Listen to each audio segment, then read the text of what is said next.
Здравейте, Minecraft Gamer! Аз съм Лизбъл3 и това е моят четвърти клип на моя храм. Той не е като обикновените храмове, защото съм го направил от обсидиан и в него има множество капани и разни работи.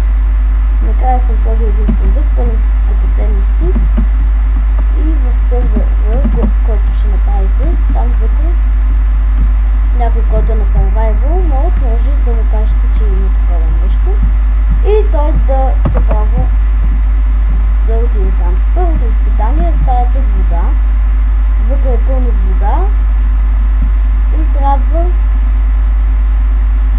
да не се удавите